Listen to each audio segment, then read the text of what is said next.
So my last lecture, I ended on the account from the Bible compared to some of the other Mesopotamian texts. So I'm going to move on kind of briefly through some other discussions, mainly because, especially with Mesopotamia, we just get so many layers of different cultures coming in that it becomes very difficult and overwhelming to know.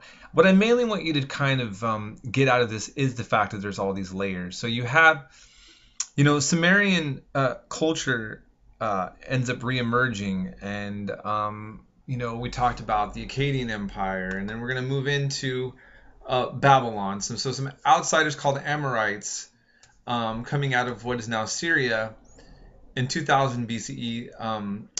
They come in, but they also borrow heavily from Sumerian culture and governance and religion, and Babylonian society emerges, and Babylon is mentioned quite heavily in the Bible.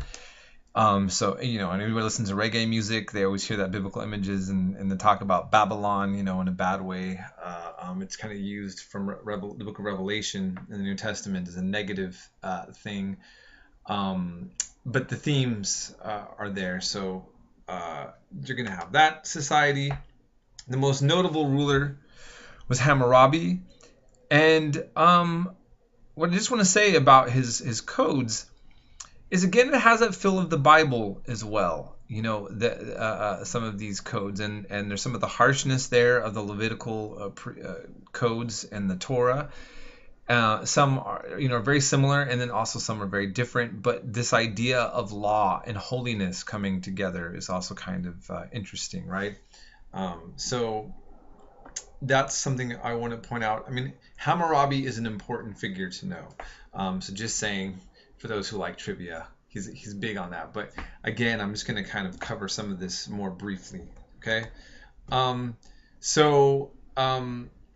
Yeah, I already just talked about Hammurabi. And then we talked.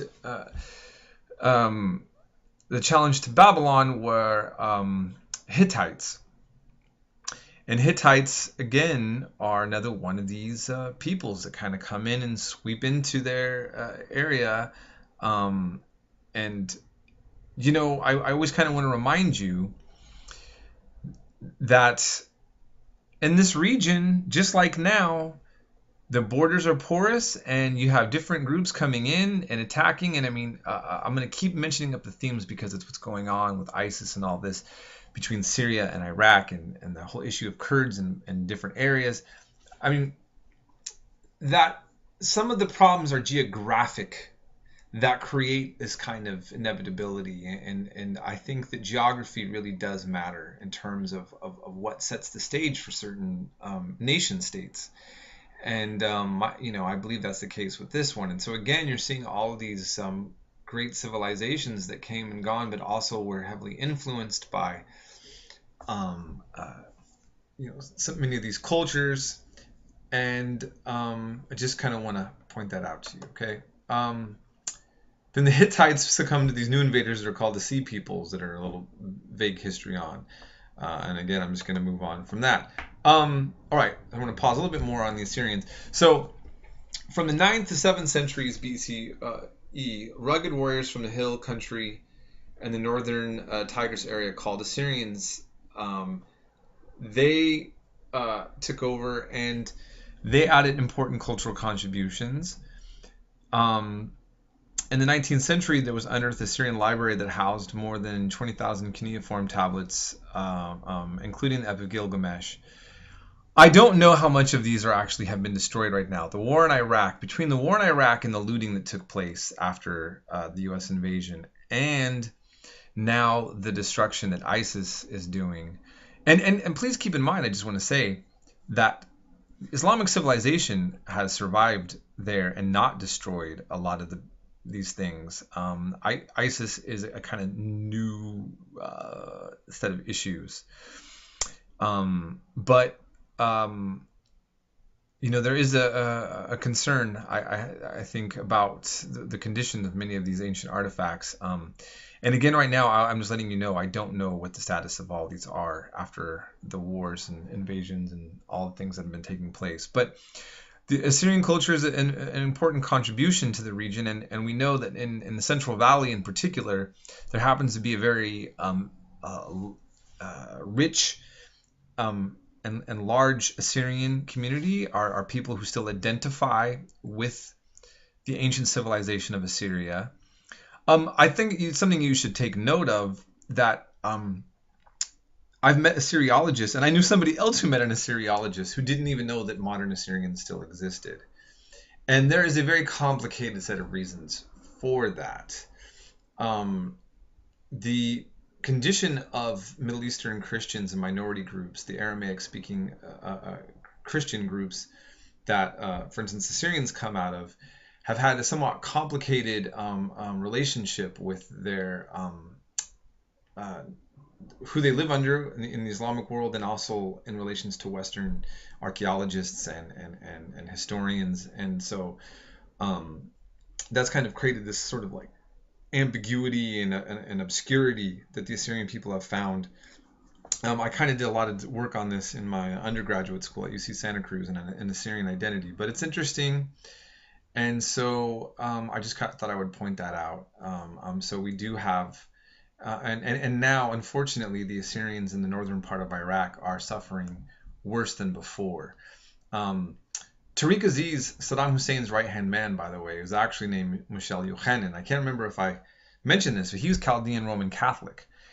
And he Arabized himself. He took away his really Assyrian or identity, but he didn't remove his religion, and he remained still remains Roman Catholic in prison. The Chaldean order is linked, and I think I might have mentioned that before. But anyways, okay, I'm going to move on. All right, and here again, Nineveh. This is also in Iraq. It's statues, it's remains like this that are getting destroyed, unfortunately. But Nabi Yunus is Prophet Jonah mound, and you have these links also, like historically in this region. And then we move into the Chaldeans from southern Mesopotamia with the Medes, and Nineveh is mainly destroyed by the 7th century, and the Chaldeans are also called New Neo-Babylonians. And as a quick side note, I talked about how Tariq Aziz is actually a Chaldean.